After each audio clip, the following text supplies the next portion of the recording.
Good morning to all. So general స్టడీస్లో చాలా ముఖ్యమైన అంశం నేడు ఇంటర్మీడియట్ స్థాయి నుంచి, నాట్ ఓన్లీ ఇంటర్మీడియట్, ప్రాథమిక హై స్కూల్ స్థాయి నుంచి ప్రతి ఒక్క విద్యార్థికి ఆవశ్యకంగా చేర్చిన సబ్జెక్ట్ ఏమిటంటే పర్యావరణం. ప్రస్తుతం ప్రపంచంలో ఎక్కువగా ఈరోజు పర్యావరణం పాడవుతోంది. పర్యావరణం పాడు కావడం వల్ల అనేక దుష్ప్రభావాలు వస్తున్నాయి. మానవ చర్యలు ఎక్కువ కావడం చేత పర్యావరణం దెబ్బతింటోంది. పర్యావరణం దెబ్బతింటే ఏర్పడే పర్యవసానాల గురించి ప్రతిరోజు మనం పేపర్లో చూస్తున్నాం. సో దీనివల్ల మనకు ఇటు గ్రూప్ 1 మెయిన్స్లో కానీ, ప్రిలిమినరీలో కానీ, గ్రూప్ 2 లాంటి పరీక్షల్లో కానీ, రిమైనింగ్ అన్ని పరీక్షల్లో కూడా పర్యావరణం మీద అత్యధికంగా క్వశ్చన్స్ వచ్చేటువంటి అవకాశం ఉంది. సో ఆ పర్యావరణం దానికి అనుగుణంగా మనకి యాక్చువల్గా ఇది 2 సబ్జెక్టులుగా ఇచ్చారు. ఒకటి సస్టైనబుల్ డెవలప్మెంట్, సుస్థిర అభివృద్ధి అని పిలుస్తున్నాడు. రెండోది ఎన్విరాన్మెంటల్ ప్రొటెక్షన్ అంటున్నాడు, పర్యావరణ పరిరక్షణ అంటున్నాడు. రెండిటికి అవినాభావ సంబంధం ఉంది, ఇంటర్లింకింగ్ అనేది ఉంది. సుస్థిరాభివృద్ధి ఉండాలంటే పర్యావరణం సురక్షితంగా ఉండాలి. సో ఈ రెండింటిని కలిపి మనం ఒకేసారి నేర్చుకుంటున్నాం, సుస్థిరాభివృద్ధి పర్యావరణ పరిరక్షణ అనేటువంటి భావన. సో సుస్థిరాభివృద్ధి పర్యావరణ పరిరక్షణలో మనం మొత్తం ఎన్ని టాపిక్స్గా డివైడ్ చేసుకున్నాం దీన్ని అంటే 6 టాపిక్స్లో డివైడ్ చేసాం. మొదటిది ఏమంటున్నామంటే సుస్థిరాభివృద్ధి, దాని పూర్వ చరిత్ర, బ్రట్లాండ్ కమిషన్ ఏమిటి అనేటువంటిది మొదటి చాప్టర్. రెండోది శీతోష్ణ స్థితి మార్పులు, ఎస్పెషల్లీ శీతోష్ణ స్థితి మార్పులు, వాటి యొక్క పర్యవసానాలు ఏమిటి అనేటువంటిది రెండో చాప్టర్. మూడవది అంతర్జాతీయ పర్యావరణ చట్టాలు, నాలుగోది జాతీయ పర్యావరణ చట్టాలు, ఐదోది పర్యావరణ కాలుష్యం. ఇందులో ముఖ్యంగా 4 రకాల కాలుష్యాలు: వాయు, జల, భూ కాలుష్యం, శబ్ద కాలుష్యం. మరియు ప్రత్యేకంగా ఇటీవల కాలంలో ప్రాధాన్యత సంతరించుకున్న మరొక అంశం ఘన వ్యర్థాల నిర్వహణ, సాలిడ్ వేస్ట్ మేనేజ్మెంట్ అని పిలుస్తున్నాం. అట్లే నెక్స్ట్ బయోడైవర్సిటీ, ఎక్కువగా ఈరోజు మనకు వినిపిస్తున్నటువంటి మాట బయోడైవర్సిటీ, జీవ వైవిధ్యత అని పిలుస్తున్నాం. దీంట్లో భాగంగా మనకు హాట్స్పాట్స్ అనేటువంటి భావన, 2 వన్యజీవులు వర్గీకరణ, క్లాసిఫికేషన్ ఆఫ్ వైల్డ్ లైఫ్. మూడోది వచ్చేసి పరిరక్షణ చర్యలు, ప్రపంచం ఎలాంటి పరిరక్షణ చర్యలు చేపడుతుంది, భారత్ ఎలాంటి పరిరక్షణ చర్యలు చేపడుతుంది అనేది మీరు చదువుకునేటప్పుడు ఈ విధంగా వర్గీకరించి చదువుకోవడం వల్ల చాలా ఎక్కువ అవగాహనతోనూ విశ్లేషణతోనూ మంచి మార్కులు తెచ్చుకునేటువంటి అవకాశం ఉంటుంది. ఇక్కడ ఇచ్చినటువంటి ప్రతి అంశం కూడా ఇంపార్టెంట్ అని చెప్పవచ్చు దీంట్లో. కాబట్టి మీరు అన్నిటికీ బ్యాలెన్స్ చేస్తూ చదువుకోవాల్సిన ఆవశ్యకత ఉంది. ఫస్ట్ది సుస్థిరాభివృద్ధి. మొట్టమొదటి చాప్టర్ మనం తీసుకుంటే మొదటి పేరు సుస్థిరాభివృద్ధి నిర్వచనం మీదే ఎక్కువ సార్లు క్వశ్చన్ అడిగిన సందర్భాలు ఉంది. అభివృద్ధి వేరు, సుస్థిరాభివృద్ధి వేరు. జనరల్గా ప్రతి దేశం ఈరోజు ప్రపంచంలో చేస్తున్నది అభివృద్ధి మాత్రమే, సుస్థిరాభివృద్ధి కాదు. సుస్థిరాభివృద్ధి అంటే నిర్వచనం ఏంటనే దాని మీద మనం ఎక్కువ సిగ్నిఫికెన్స్ చేయాలి. సుస్థిరాభివృద్ధి అంటే భావి తరాలకు మనం సహజ వనరులను అందిస్తూ, సహజ వనరులను కొంతవరకు వాళ్ళకు కూడా మనం తీసిపెట్టి, ఉన్న సహజ వనరులను మనం అత్యంత పొదుపుగా వాడుకోవడాన్ని ఏమంటామంటే సుస్థిరాభివృద్ధి. అభివృద్ధి అనేది ఒక దశలో ఆగిపోవచ్చు, కానీ సుస్థిరాభివృద్ధి అనేది ఏ దశలో కూడా ఆగిపోకూడదు. సో మనం ఉన్న వనరులను పొదుపుగా అభిలషణీయంగా వాడుకుంటూ భావితరాలకు కూడా వనరులను అందించేటువంటి అభివృద్ధిని మనం ఏమంటామంటే సుస్థిరాభివృద్ధి అని పిలుస్తాం. సుస్థిరాభివృద్ధి అనే పదం తొలిసారిగా 1980లో IUCN అనేటువంటి ఒక సంస్థ రూపొందించింది. ఈ పదాన్ని తొలిసారిగా ప్రవేశపెట్టినటువంటి సంస్థ ఏమిటంటే IUCN. ఏ సంవత్సరంలో ఈ పదాన్ని తీసుకొచ్చిందంటే 1980లో. అయితే సుస్థిరాభివృద్ధి అనే పదానికి నిర్వచనం చెప్పినటువంటి మొట్టమొదటి కమిషన్ ఏమిటంటే 1987లో అవర్ కామన్ ఫ్యూచర్ అనేటువంటి ఒక అధ్యయనంలో భాగంగా బ్రట్లాండ్ కమిషన్ అనేటువంటి అధ్యక్షతన జరిగినటువంటి ఈ కమిషన్ తొలిసారిగా సుస్థిరాభివృద్ధి అనేటువంటి పదాన్ని నిర్వచించింది. సో ఇక్కడ మనకు క్లారిఫికేషన్ ఏమిటంటే సుస్థిరాభివృద్ధి అనే పదాన్ని తొలిసారిగా వాడింది IUCN, international union for conservation of nature and natural resources అని పిలుస్తాం IUCN. సో ఇది 1980లో ఈ పదాన్ని వాడితే, ఈ పదానికి నిర్వచనం ఇచ్చినటువంటి కమిషన్ ఏమిటంటే బ్రట్లాండ్ కమిషన్ 1987లో ఇచ్చింది. అంటే ప్రపంచం అప్పటి వరకు కూడా అభివృద్ధి అనే భావననే పరిగణలోకి తీసుకునేది తప్ప సుస్థిరాభివృద్ధి అనే భావనను పరిగణలోకి తీసుకునేది కాదు. తొలిసారిగా సుస్థిరాభివృద్ధి అనేటువంటి భావనను 1987 నుంచి మనం తీసుకోవడం జరిగింది. ఆ తర్వాత ఎస్పెషలీ 1990లో మనకు యుఎన్ఈపి ఐక్యరాజ్య సమితి యొక్క అనుబంధ సంస్థ అయినటువంటి UNEP, nothing but United Nations Environment Programme, plus WMO ప్రపంచ వాతావరణ సంస్థగా పిలుస్తాం, వరల్డ్ మెటీరియలాజికల్ ఆర్గనైజేషన్. ఇవి రెండు కలిసి సంయుక్తంగా ఈ పర్యావరణ మార్పులపై ఒక సంస్థను ఏర్పాటు చేశాయి. ఆ సంస్థని ఐపీసీసీ అని పిలుస్తున్నాం. 1990 సంవత్సరంలో ఏర్పడినటువంటి సంస్థ IPCC, inter government panel on climatic change. ఈ సంస్థను ఏమని పిలుస్తున్నామంటే ఐపీసీసీ. అంటే ప్రపంచంలో ఏర్పడే పర్యావరణ మార్పుల అధ్యయనానికి ఒక సంస్థను సపరేట్గా ఏర్పాటు చేసుకున్నాం. దాన్నే మనం ఏమంటున్నాం, ఐపీసీసీ అంటున్నాం, inter government panel on climatic change అని పిలుస్తున్నాం. ఈ ఐపీసీసీ ముఖ్యంగా అధ్యయనం చేసిన తర్వాత ముఖ్యంగా అది చెప్పినటువంటి అంశం ఏంటంటే ప్రపంచ పర్యావరణం చాలా మార్పులకు లోనవుతోంది, భూతాపం విపరీతంగా పెరుగుతోంది. దాదాపుగా 1750 సంవత్సరం వరకు, భూమి పుట్టినప్పటి నుంచి 1750 బీసీ వరకు, ఏడి వరకు, 1750 ఏడి వరకు వాతావరణంలో కార్బన్ డైఆక్సైడ్ యొక్క శాతం 120 ppm పార్ట్ పర్ మిలియన్స్ ఉండగా కేవలం 1750 నుంచి ఈరోజు 2020 నాటికి మళ్ళీ దానికి 120 ppm పెరిగింది. అంటే భూమి పుట్టినప్పటి నుంచి మనకు కొన్ని లక్షల సంవత్సరాలకు నుండి 1750 సంవత్సరం వరకు 120 పార్ట్ పర్ మిలియన్స్ ఉండగా కేవలం ఈ 200 సంవత్సరాల్లోనే 120 part per millions carbon dioxide శాతం పెరిగింది. అంటే పారిశ్రామిక విప్లవం అనేటువంటి పేరుతో మనం ఎంత దుర్వినియోగం చేస్తామో మనకు అర్థమవుతోంది. సో ఇది ఈ ఐపీసీసీ బయటపెట్టినటువంటి అంశం. ఇది మొట్టమొదటిగా బ్రెట్లాండ్ కమిషన్ ఏమిటి, దాని పూర్వ చరిత్ర ఏమిటి, మూడోది సుస్థిరాభివృద్ధి అనేటువంటి భావనను మనము అవగాహన ఏర్పరచుకోవడానికి ఉన్నటువంటి అంశం.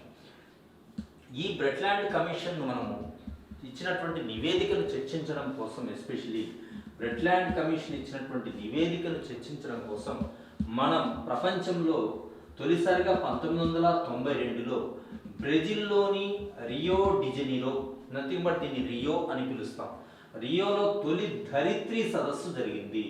అర్త్ సమ్మిట్ అని పిలుస్తాం. అంటే ఐపీసీసీ పెట్టినటువంటి నివేదికను పరిశీలించడం కోసం, బ్రెట్లాండ్ కమిషన్ యొక్క రిపోర్టును పరిశీలించడం కోసం, తద్వారా పర్యావరణ పరిరక్షణకు తీసుకోవాల్సినటువంటి అంశాల కోసం తొలిసారిగా ఐక్యరాజ్య సమితి సభ్య దేశాల మధ్య జరిగినటువంటి ధరిత్రి సదస్సు ఎప్పుడు జరిగిందంటే 92 రియోలో జరిగింది. దీన్నే తొలి ధరిత్రి సదస్సు అని పిలుస్తున్నాం.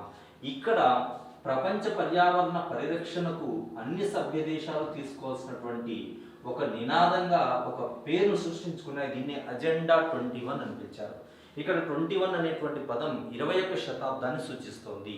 మొత్తం పర్యావరణ పరిరక్షణకు స్వచ్ఛందంగా ఆయా దేశాలు చేయాల్సినటువంటి కృషిని ఇక్కడ 40 చాప్టర్లుగా 4 సెక్షన్లలో విభజించుకోవడం జరిగింది. ఇది తొలి ధరిత్రి సదస్సు జరిగినటువంటి అంశంలో తీసుకున్నటువంటి నిర్ణయం. దీని తర్వాత 2002లో రెండవ ధరిత్రి సదస్సు, ప్రతి 10 సంవత్సరాలకు ఒకసారి అర్త్ సమ్మిట్స్ జరుగుతాయి. 2002లో రెండవ ధరిత్రి సదస్సు దక్షిణాఫ్రికాలోని జోహాన్స్బర్గ్లో జరిగింది. 2012లో తిరిగి మూడవ ధరిత్రి సదస్సు అగైన్ మళ్ళీ బ్రెజిల్లోని రియో డిజెనీరోలో జరిగింది. రెండవసారి జరిగినటువంటి 2002 ధరిత్రి సదస్సులో world summit on sustainable development అనే పేరుతో జోహాన్స్బర్గ్లో ఈ సుస్థిరాభివృద్ధి సదస్సు జరిగింది. సో కాబట్టి సుస్థిరాభివృద్ధి సదస్సు యొక్క తొలి సదస్సు లేదా తొలి ధరిత్రి సదస్సుగా మనము 92లో రియోలో జరిగినటువంటి సదస్సును చెప్పవచ్చు. రెండవ సదస్సు దక్షిణాఫ్రికాలోని జోహాన్స్బర్గ్లో 2002లో world summit on sustainable development అనే పేరుతో జరిగింది. మూడవ సదస్సు 2012లో బ్రెజిల్లోని రియో డిజెనీరోలో జరిగింది.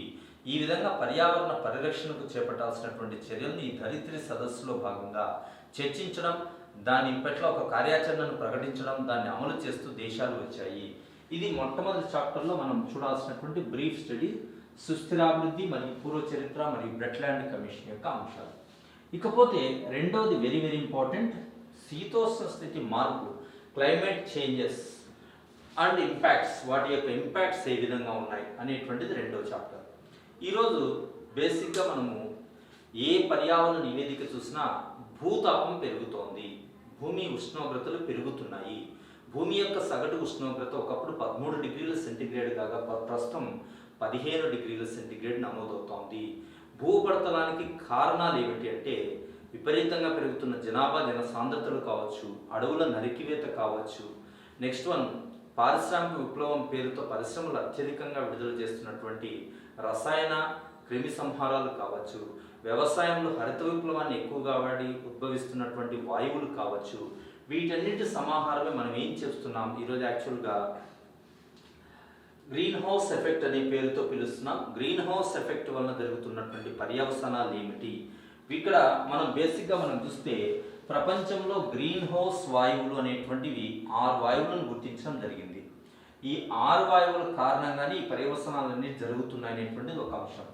సో ఐపీసీసీ అంటే inter government panel on climatic change గుర్తించబడినటువంటి గ్రీన్ హౌస్ వాయువులు 6 అని చెప్తున్నాం. 1 carbon dioxide, 2 methane, 3 nitrous oxide, 4 sulphur hexafluoride, 5 perchlorocarbons, 6 hydrofluorocarbons. ఈ 6టిని గ్రీన్ హౌస్ వాయువులుగా చెప్తున్నాం. ప్రపంచంలో శీతోష్ణ మార్పుకు కారణమైనటువంటి వాయువులు ఈ 6 గ్రీన్ హౌస్ వాయువులే ప్రధానం అనేసి ఐపీసీసీ చెప్తోంది. మరి శీతోష్ణ స్థితిలో వస్తున్నటువంటి ఈ మార్పులతో జరగబోయేటువంటి పర్యవసానాలను మనం ఊహించినట్లయితే మొట్టమొదటి భూగోళపు ఉష్ణోగ్రత పెరగడం. సో మనం అది ముందే చెప్పాం, 13 డిగ్రీలుగా ఉన్నటువంటి భూగోళపు సగటు ఉష్ణోగ్రత 15 డిగ్రీలకు పెరిగింది. రెండోది, ఈ భూగోళపు ఉష్ణోగ్రత వలన మనకు ధ్రువ ప్రాంతాల్లో ఉన్నటువంటి హిమము కరిగి ప్రతి ఏటా సముద్రపు నీటి మట్టాలు పెరుగుతున్నాయి. సో ఇది రెండవ అంశం. మూడవ అంశం, సముద్రాల్లో నీటిలో ఉన్నటువంటి ఆమ్లాల శాతం పెరుగుతోంది. అంటే వాతావరణంలో కార్బన్ డైఆక్సైడ్ వాయువు శాతం పెరిగినప్పుడు అది ఆటోమేటిక్గా సముద్రపు జలాల్లో కూడా కార్బన్ డైఆక్సైడ్ పెరిగిపోయి కార్బోనిక్ ఆమ్లంగా మారి సముద్రపు నీరు ఆమ్లయుతంగా మారుతుంది. దీన్ని ఓషన్ అసిడిఫికేషన్ అని పిలుస్తున్నాము. దీనివలన సముద్రాలలో ప్రవాల జీవులుగా చెప్పబడేటువంటి జీవ వైవిధ్యానికి నిలయమైనటువంటి ప్రవాల జీవులని నశించిపోయే పరిస్థితి ఏర్పడుతుంది. వలస పక్షులు, వలస జంతువులపై ప్రభావం, ముఖ్యంగా ఆర్కిటిక్ ప్రాంతంలో ఉన్నటువంటి ధ్రువపు ఎలుగుల మీద కానీ, అంటార్కిటిక్ ప్రాంతంలో ఉన్నటువంటి పెంగ్విన్ పక్షుల మీద కానీ ఈ భూతాపం యొక్క ప్రభావం బాగా పడిందని చెప్పవచ్చు. అట్లే ఓజోన్ పొర క్షీణత, మానవాళి సూర్యుని నుండి వచ్చేటువంటి అతినీల లోహిత కిరణాలు లేదా అల్ట్రావైలెట్ రేస్ నుండి మానవాళిని కాపాడుతున్నటువంటి ఓజోన్ పొర కూడా ఈరోజు మనకు నాశనం కావడం వలన చర్మ వ్యాధులు కానీ, చర్మానికి సంబంధించినటువంటి క్యాన్సర్స్ కానీ అత్యధికంగా వచ్చేటువంటి అవకాశం ఉంది. ఈ విధంగా శీతోష్ణ మార్పుల వలన ఏర్పడేటువంటి పర్యవసానాలు, ఉదాహరణకి మన దేశంలో ఒక నివేదిక ప్రకారం మన దేశపు ఉష్ణోగ్రత, సరాసరి ఉష్ణోగ్రత అంటే సగటు ఉష్ణోగ్రత 1 డిగ్రీ సెంటీగ్రేడ్ పెరిగితే దాదాపు గోధుమ దిగుబడులు 6 మిలియన్ టన్నులు తగ్గుతాయనేటువంటిది ఒక నివేదికను వెలువరించినటువంటి అంశం. అంటే ఉష్ణోగ్రతలు తగ్గితే ఆహారపు దిగుబడులు కూడా తగ్గుతాయి, కరువు కాటకాలు అత్యధికంగా సంభవిస్తున్నాయి, తుఫాన్లు అత్యధికంగా సంభవించే అవకాశం ఉంటుంది, వరదలు అత్యధికంగా సంభవించే అవకాశం ఉంటుంది. శీతోష్ణ స్థితి మార్పుల వలన శీతోష్ణ స్థితికి సంబంధించినటువంటి విపత్తులు అత్యధికంగా వచ్చే అవకాశం ఉంది. ఇది మనం 2వ చాప్టర్లో, అంటే ఇక్కడ కీలకంగా పరీక్ష పాయింట్ ఆఫ్ వ్యూలో గ్రీన్ హౌస్ వాయువులు ఏమిటి, వాటి వలన ఏర్పడేటువంటి ఇంపాక్ట్స్ ఏమిటి అనేటువంటిది మనం దృష్టి పెట్టాలి. ఇకపోతే 3వ చాప్టర్. అయితే మరి శీతోష్ణ స్థితిలో ఈ మార్పులు వస్తున్నాయి. ఈ మార్పులను అరికట్టడం కోసం కావచ్చు, మార్పులను ఎదుర్కోవడం కావచ్చు, నివారించడం కోసం ఐపీసీసీ అనే సంస్థను మనం 1990లో ఏర్పాటు చేసుకున్నాం. మరి ఈ ఐపీసీసీ సంస్థ మనకు ఏం చట్టాలను తీసుకొచ్చింది, ఎలాంటి చర్యలు చేపట్టాయి అనేటువంటిది మనం చదవబోయేటువంటి 3వ చాప్టర్గా చెప్పవచ్చు. ఐపీసీసీ అనేది మనకు 1990లో ఏర్పాటు చేసిన తర్వాత మనం ఇంతకుముందే చెప్పుకున్నాం, ఆల్రెడీ 3 ధరిత్రి సదస్సులు కండక్ట్ చేసింది. 1992లో తొలి ధరిత్రి సదస్సు రియో డిజనీరోలోను, 2వ ధరిత్రి సదస్సు 2002 దక్షిణాఫ్రికాలోని జోహాన్స్బర్గ్లోను, 2012లో 3వ ధరిత్రి సదస్సు మనకు బ్రెజిల్లోని రియో డిజనీరోలో జరిగింది. అయితే దీనితో పాటు ఐపీసీసీ అనేటువంటి సంస్థ తొలిసారిగా పర్యావరణపరమైన మార్పుల కోసం ఒక ఒప్పందాన్ని అమలులోకి తీసుకొచ్చింది. దాన్ని మనము UNFCCC అని పిలుస్తాం, United nations framework convention on climatic change. 1995 నుండి ఇక్కడ అంటే United nations framework convention on climatic change IPCC తీసుకొచ్చినటువంటి మొట్టమొదటి పర్యావరణ ఒప్పందంగా మనం దేన్ని చెప్పుకోవచ్చు అంటే యుఎన్ఎఫ్సిసిసి చెప్పుకోవచ్చు. యుఎన్ఎఫ్సిసిసిలో సభ్య దేశాలన్నీ కూడా 1995వ సంవత్సరం నుండి ఒక పేరుతో సమావేశమవుతున్నాయి. ఆ పేరుని మనం ఏమంటామంటే కాప్ అంటాం, కాన్ఫరెన్స్ ఆఫ్ పార్టీస్ అని పిలుస్తాం. సో తొలి కాన్ఫరెన్స్ ఆఫ్ పార్టీస్ కాప్ 1 సదస్సు ఎక్కడ జరిగింది అంటే మనకు జర్మనీలోని బెర్లిన్లో 1995లో జరిగింది. అయితే పరీక్ష పాయింట్ ఆఫ్ వ్యూలో ప్రతి సంవత్సరం కూడా సో 95లో కాప్ 1 సదస్సు జరిగితే 96లో కాప్ 2 సదస్సు జరిగింది, 97లో కాప్ 3 సదస్సు జరిగింది. సో ఇక్కడ మనము పరీక్ష పాయింట్ ఆఫ్ వ్యూలో గుర్తుపెట్టుకోవాల్సినటువంటి వెరీ వెరీ ఇంపార్టెంట్, ఐపీసీసీ తీసుకొచ్చిన మొట్టమొదటి పర్యావరణ ఒప్పందం ఏమంటున్నాం, యుఎన్ఎఫ్సిసిసి అంటున్నాం. రెండవ పర్యావరణ ఒప్పందం ఏమిటంటే very very very important, Kyoto protocol. Kyoto protocol అనేటువంటిది ఎప్పుడు అమల్లోకి వచ్చింది? ఇది యాక్చువల్గా కాప్ 3 సదస్సు జర్మనీలోని క్యోటో నగరంలో జరిగింది కాబట్టి దీన్ని ఏమంటున్నాం అంటే క్యోటో ప్రోటోకాల్ అని పిలుస్తున్నాం. క్యోటో ప్రోటోకాల్ యొక్క ఇక్కడ యాక్చువల్గా క్యోటో ప్రోటోకాల్ యొక్క సదస్సు 97లో జరిగినప్పటికీ ఇది అమల్లోకి వచ్చింది మాత్రం 2005 నుండి అమల్లోకి వచ్చింది. ఎప్పటి వరకు ఇది అమల్లో ఉండేది అంటే 2012 డిసెంబర్ 31తో ముగిసింది.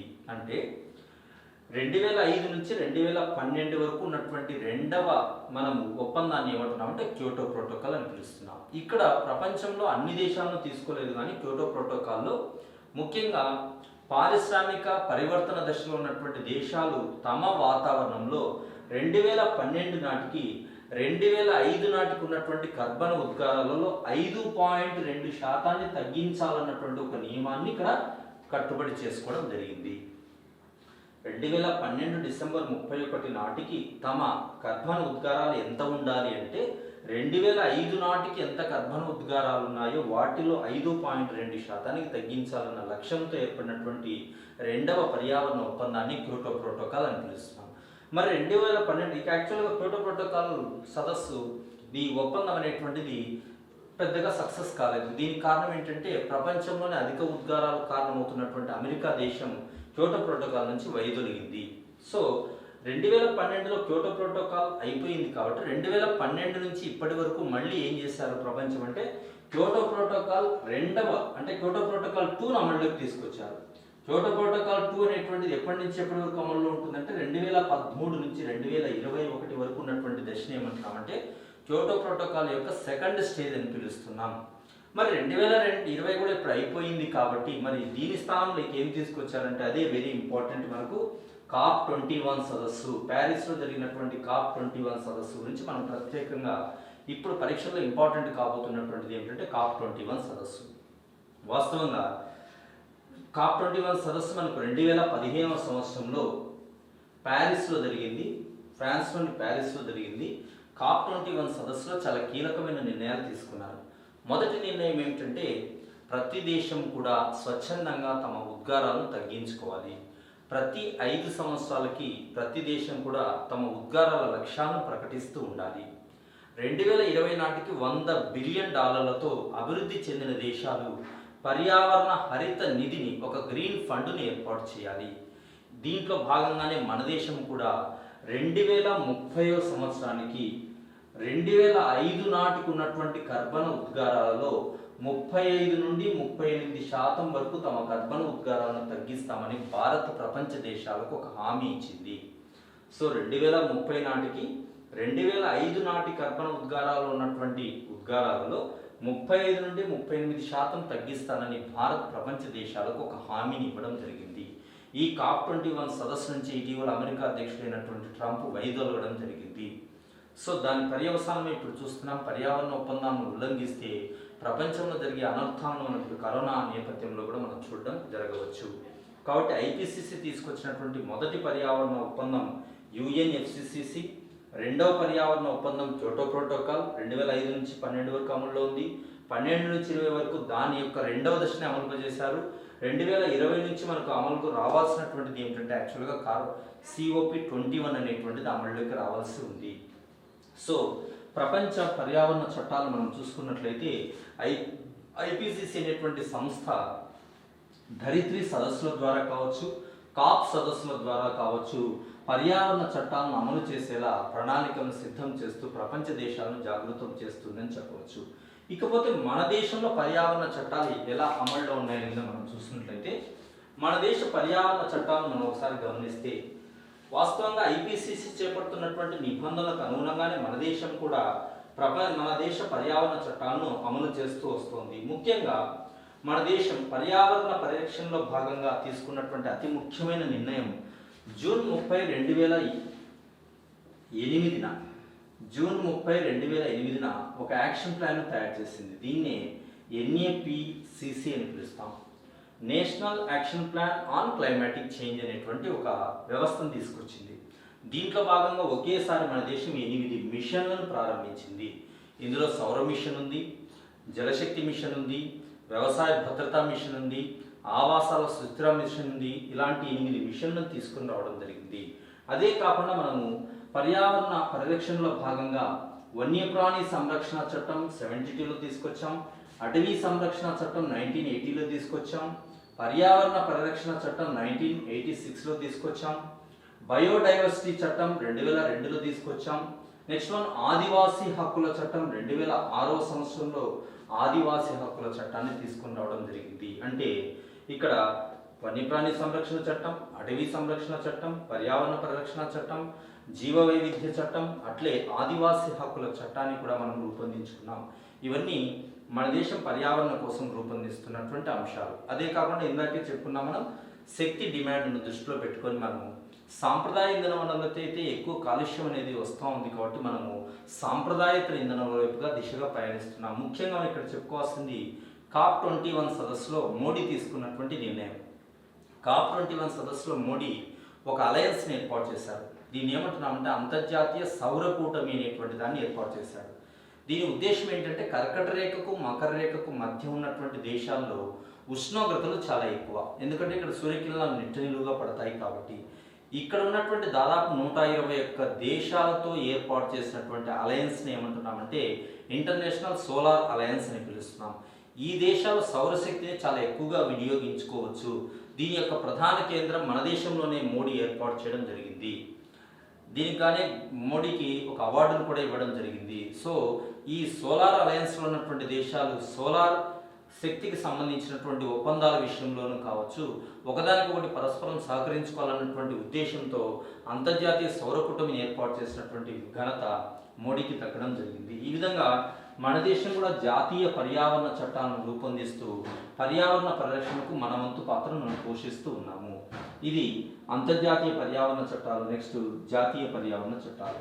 తర్వాత 5వ చాప్టర్గా మనం తీసుకుంటున్నటువంటి అంశం ఏమిటంటే పర్యావరణ కాలుష్యం. సో మనము ఈ కాన్సెప్ట్ మొత్తం మనం దేని చుట్టూ తిరుగుతుందంటే కాలుష్యం. పర్యావరణం కాలుష్యం బారిన పడుతోంది. ఇటీవల జరిగిన సంఘటనలు మనం చూసినట్లయితే కార్బన్ డైఆక్సైడ్ స్థాయి చాలా ఎక్కువగా పెరిగిపోతుందని మనం గమనించవచ్చు. ఢిల్లీలో మనం చూసాం, వాయు కాలుష్యం ఎక్కువగా ఉండడం చేత సరీ బేస్ అనేటువంటి పద్ధతి వాహనాలకు అప్లై చేయడం జరిగింది. కొన్ని రోజులు అసలు స్కూళ్ళు క్లోజ్ చేయడం జరిగింది. ఇవన్నీ వాయు కాలుష్యం. ఎస్పెషల్లీ మన దేశంలో చాలా ఎక్కువగా ఉన్నటువంటి కాలుష్యం ఏమిటంటే పర్యావరణ కాలుష్యాన్ని మళ్ళీ మనం 4 రకాలుగా డివైడ్ చేస్తున్నాం. 1 వాయు కాలుష్యం, 2 జల కాలుష్యం, 3 భూ కాలుష్యం, 4 శబ్ద కాలుష్యం. వాయు కాలుష్యం అనేది మన దేశంలో అత్యధికంగా ఉంటుంది. ముఖ్యంగా WHO నివేదికలు కానీ మన దేశానికి సంబంధించినటువంటి పర్యావరణ నివేదికలు కానీ వాయు కాలుష్యం ఎక్కువగా ఉన్నట్లు మనం చెప్తున్నాయి. 2018లో వచ్చినటువంటి ఒక సర్వే ప్రకారం ప్రపంచ వాయు కాలుష్య సూచీలో 6వ స్థానంలో ఉన్నటువంటి నగరం ఢిల్లీ అనేటువంటిది ఉంది. అదే WHO ఇచ్చినటువంటి 2018 నివేదికలో ప్రపంచంలోని అత్యంత కాలుష్య నగరంగా ఉత్తరప్రదేశ్లోని కాన్పూర్ అనేటువంటి నగరం వచ్చింది. అంటే ప్రపంచ తొలి పారిశ్రామిక కాలుష్య నగరాల్లో ఎక్కువ నగరాలు వచ్చేసి ఇండియాలో ఉన్నట్లు మనకు తెలుస్తోంది. అంటే వాయు కాలుష్యం స్థాయిలు మన దేశంలో చాలా ఎక్కువగా పెరిగిపోతున్నాయని చెప్పవచ్చు. ముఖ్యంగా వాయు కాలుష్యానికి కారణమవుతున్నటువంటి వాయువులుగా మనం కొన్ని వాయువులను గుర్తించాం. కార్బన్ డైఆక్సైడ్ కావచ్చు, కార్బన్ మోనాక్సైడ్ కావచ్చు, నైట్రస్ ఆక్సైడ్ కావచ్చు, సల్ఫర్ డైఆక్సైడ్ కావచ్చు. ఇవన్నీ కూడా వాయు కాలుష్యానికి కారణమవుతున్నటువంటి వాయువులు. ఈరోజు మన దేశం ప్రపంచంలోని అందమైన కట్టడంగా చెప్పబడే తాజ్ మహల్ నాశనానికి కారణమవుతున్నటువంటి వాయువు సల్ఫర్ డయాక్సైడ్. అంటే థర్మల్ విద్యుత్ శక్తి కేంద్రాల వలన కావచ్చు, రసాయన పరిశ్రమల వలన కావచ్చు, చమురు శుద్ధి పరిశ్రమల వలన కావచ్చు, ఎక్కువగా మనకు సల్ఫర్ డయాక్సైడ్ అనేది వెలువడుతూ ఉంది. అట్లే మనకు మోటార్ వాహనాల పొగలలో ఎక్కువగా ఉండేటువంటి వాయువు కార్బన్ మోనాక్సైడ్. దీన్ని మనం విషవాయువుగా కూడా చెప్పుకుంటున్నాము. మన దేశంలో ఈరోజు శ్వాసకోశ సంబంధ వ్యాధులు ఎక్కువగా వస్తున్నాయి. జస్ట్ లైక్ న్యూమోనియా లాంటి వ్యాధులు చాలా ఎక్కువగా వస్తున్నాయి. న్యూమోనియాకు ప్రధాన కారణం అవుతున్నటువంటి వాయువు ఈ వాయువులనే చెప్పుకోవచ్చు. కార్బన్ మోనాక్సైడ్ అనేది చాలా ఎక్కువగా ఉంటుంది. అట్లే జల కాలుష్యం. మన దేశంలో పరిశ్రమలు ప్లస్ వ్యవసాయ వ్యర్థ పదార్థాలు ప్లస్ మానవ వ్యర్థ పదార్థాలు, మానవ సంబంధిత మురుగు వ్యర్థ పదార్థాలు, ఇవన్నీ కలిసి జల కాలుష్యానికి కారణమవుతుంది. జల కాలుష్యం వలన జలంలో ఉన్నటువంటి ఆక్సిజన్ శాతం తగ్గుతుంది. ఆక్సిజన్ శాతం తగ్గినప్పుడు అక్కడ ఉన్నటువంటి జలచరాలపైన, ప్రవాల భితికలపైన చాలా తీవ్రమైనటువంటి ప్రభావం పడుతోంది. దీనివల్ల అక్కడ ఉన్నటువంటి జీవ వైవిధ్యం దెబ్బతినేటువంటి అవకాశం ఉంది. అంటే భూమి మాత్రమే కాలుష్యానికి గురి కాకుండా మనము భూగోళంపై ఉన్నటువంటి జలం కూడా కాలుష్యానికి కారణమవుతున్నాం ఒక విధంగా చూస్తే. ఇకపోతే భూ కాలుష్యం. విచక్షణారహితంగా గనులను ఉపయోగించడం కావచ్చు, అనుధార్మిక పదార్థాలను పేల్చడం వలన కావచ్చు, ప్లాస్టిక్, పాలిథిన్ లాంటి పదార్థాలను ఎక్కువగా యూజ్ చేయడం వలన కావచ్చు, మనకు ఎక్కువగా భూ కాలుష్యం అనేది పెరుగుతూ ఉంది. ఇకపోతే శబ్ద కాలుష్యం. ఇటీవల కాలంలో పై 3 కాలుష్యాలతో పాటు శబ్ద కాలుష్యం అనేది కూడా ఎక్కువగా పెరిగింది.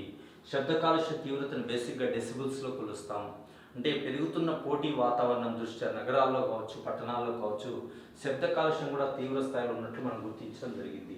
ఈ 4 కాలుష్యాలతో పాటు ప్రపంచంలో ప్లస్ మన దేశంలో, మన రాష్ట్రంలో ఇప్పుడు తీవ్రమైనటువంటి సమస్య ఏమిటంటే ఘన వ్యర్థాలు.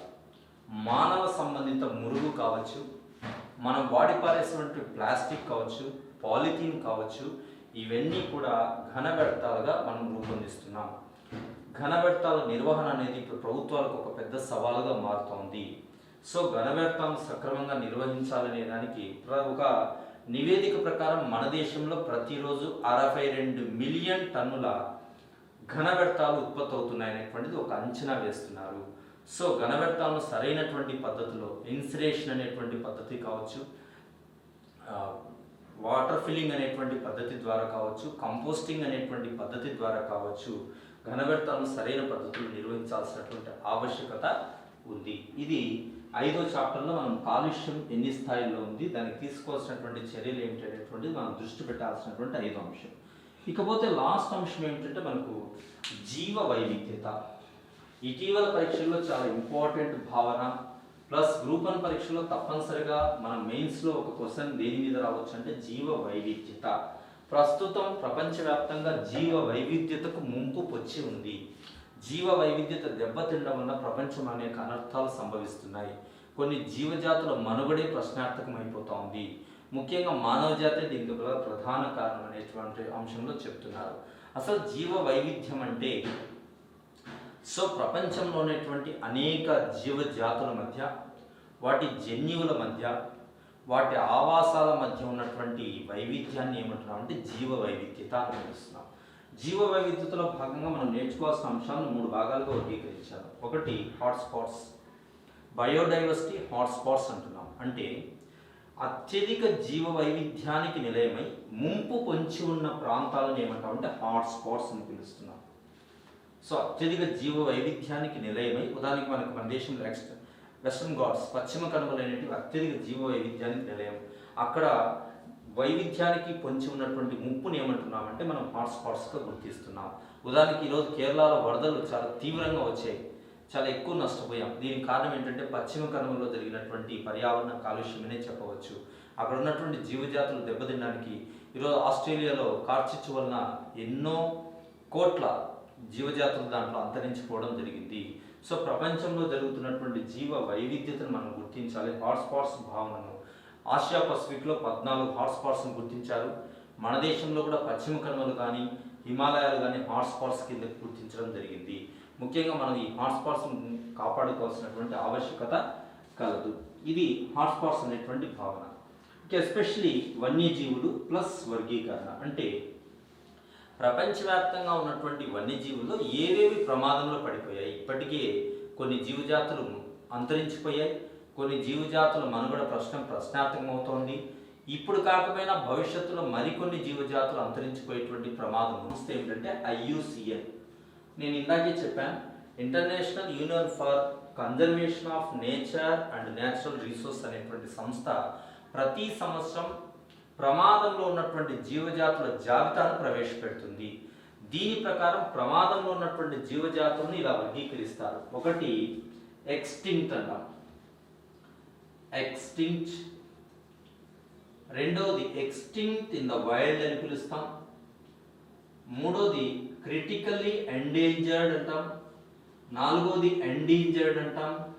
ఐదోది వల్నేరబుల్ అని పిలుస్తాం. ఆరోది డేటా డెఫిషియంట్ అని పిలుస్తాం. ఏడవది పాండమిక్ అని పిలుస్తున్నాం. So extinct in the wild, already విలుప్తం చెందిన జీవులు, అంటే ప్రపంచంలో ఇప్పటికే మనం చేసేటువంటి కొన్ని చర్యల వల్ల ఆల్రెడీ నశించిపోయినటువంటి జీవులను ఏమంటున్నాం అంటే ఎక్స్టింక్ట్ ఇన్ ద వైల్డ్గా చెప్తున్నాం. ప్రస్తుతానికి విలుప్తం చెందకపోయినా భవిష్యత్తులో విలుప్తం చెందే జాతులను మనం ఏమంటున్నాం అంటే మూడింటిని కలిపి థ్రెటెండ్ అని పిలుస్తాం. ఈ థ్రెటెండ్ జాబితాలో మూడు ఉన్నాయి. ఒకటి క్రిటికల్లీ ఎండేంజర్డ్ ప్లస్ వల్నరబుల్ అని చెప్తున్నాం. డేటా డెఫిషియెంటీ, సరైన సమాచారం దొరకనటువంటి జీవజాతులను ఏమంటున్నాం అంటే డేటా డెఫిషియెంట్ అని పిలుస్తున్నాం. పాండమిక్, కేవలం ఒక ప్రదేశానికి మాత్రమే పరిమితమైనటువంటి జీవజాతులను ఏమంటున్నాం అంటే పాండమిక్. ఉదాహరణకి ఆస్ట్రేలియాలో కంగారు తీసుకుంటే అది ఒక ప్రదేశానికి మాత్రమే పరిమితం. ఇది కూడా అంతరించిపోతే ప్రపంచంలో ఇది ఇంకెక్కడా కనిపించేటువంటి పరిస్థితి ఉండదు. ఈ విధంగా వన్యజీవులను మనం ఏం చేస్తున్నామంటే ఒక వర్గీకరణ ప్రకారం మనం అంచనా వేస్తున్నాం. ఇకపోతే వన్యజీవుల పరిరక్షణకు ఎటువంటి చర్యలు చేపడుతున్నాయి, అటు ప్రపంచవ్యాప్తంగా కావచ్చు ఇటు భారత్ కానీ వన్యజీవుల పరిరక్షణకు చేపడుతున్న చర్యలు మనం చూసినట్లయితే ఎస్పెషలీ ఇప్పుడు చెప్పినటువంటి సంస్థ IUCN అనేది ఒకటి, రెండోది WWFN అనేటువంటిది ఒకటి, MAB అనేటువంటిది ఒకటి, రామ్సార్ అనేటువంటి కన్వెన్షన్,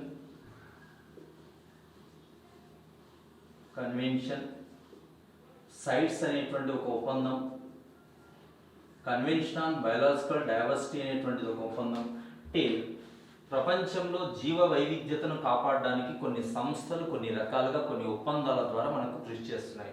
ఫస్ట్ వన్, ఇవి స్విట్జర్లాండ్లోని గ్లాండ్ అనేటువంటి నగరంలో ఉన్నటువంటి IUCN, international union for conservation of nature and natural resource అనేటువంటి సంస్థ ఎవ్రీ ఇయర్ మనకు ముంపు పొంచి ఉన్నటువంటి జీవజాతులను ప్రకటించడం ద్వారా వాటిని రక్షణకు చేపట్టాల్సినటువంటి చర్యల గురించి ప్రపంచాన్ని జాగృతం చేసే సంస్థ IUCN. World wild life fund for nature అనేటువంటి సంస్థ ప్రపంచంలో వన్యజీవుల పరిరక్షణకు కావాల్సినటువంటి నిధులను సేకరిస్తున్నటువంటి సంస్థ ఇది. ఇకపోతే యునెస్కో, ఐక్యరాజ్య సమితికి అనుబంధంగా ఉన్నటువంటి యునెస్కో అనేటువంటి సంస్థ మ్యాన్ అండ్ బయోస్పియర్ను గుర్తిస్తోంది. దీంట్లో భాగంగా ప్రపంచవ్యాప్తంగా ఉన్నటువంటి జీవావరణ కేంద్రాలు లేదా బయోస్పియర్ రిజర్వాయర్లను గుర్తిస్తుంది. మన దేశంలో బయోస్పియర్ రిజర్వాయర్లు 18 ఉన్నాయి. ఇందులో 11ని యునెస్కో గుర్తించింది. యునెస్కో ఒక ప్రదేశాన్ని బయోస్పియర్ రిజర్వాయర్గా గుర్తిస్తే అక్కడ జరిగేటువంటి అంశం ఏంటంటే అక్కడ ఉన్నటువంటి జీవజాతులను కాపాడడమే కాదు, అక్కడ ఉన్నటువంటి చారిత్రాత్మక కట్టడాలను, అక్కడ ఉన్నటువంటి స్థానిక తెగల సంప్రదాయాలను కాపాడేటువంటి బాధ్యత ఎవరు తీసుకుంటారంటే యునెస్కో తీసుకోవడం జరుగుతుంది. ఇది ఏ ఒప్పందం ద్వారా జరుగుతుందంటే మ్యాన్ అండ్ బయోస్పియర్ అనేటువంటి ఒప్పందం ద్వారా జరుగుతుంది. అట్లే 1975లో ఇరాన్లోని రామ్సార్ అనేటువంటి ప్రదేశంలో జరిగినటువంటి కన్వెన్షన్లో చిత్తడి నేలల జాగ్రత్తకు తీసుకోవాల్సినటువంటి అంశాలు, చిత్తడి నేలల్లో నివసించేటువంటి జీవజాతుల పరిరక్షణకు తీసుకోవాల్సినటువంటి చర్యల గురించి చర్చించడం జరిగింది. ఇకపోతే నెక్స్ట్ ఒక అంశం 1975లో వచ్చినటువంటి ఒక ఒప్పందం, దీన్ని సైట్స్ అంటాం. Convention on international trade in endangered species flora and fauna అని పిలుస్తాం. అంటే వివిధ దేశాల సరిహద్దుల మధ్య వన్యజీవులతోనూ, వన్యజీవుల శరీర భాగాలతోనూ, వన్యజీవుల జన్యువులతోనూ జరిగేటువంటి అక్రమ వ్యాపారాన్ని నిరోధించడం కోసం ఏర్పాటు చేసినటువంటి ఒక ఒప్పందాన్ని ఏమని పిలుస్తున్నాం అంటే సైట్స్ అని పిలుస్తున్నాం. ఇది ఎప్పటి నుంచి అమలులోకి వచ్చిందంటే 1975 నుంచి అమలులోకి వచ్చింది. అట్లే కన్వెన్షన్ ఆన్ బయోలాజికల్ డైవర్సిటీ అనేటువంటి ఒప్పందం మనకు 2002 నుండి అమల్లోకి రావడం జరిగింది. ఈ విధమైనటువంటి చర్యల ద్వారా ప్రపంచంలో జీవ వైవిధ్యతను కాపాడడానికి ప్రపంచ దేశాలు ప్రయత్నిస్తున్నాయి.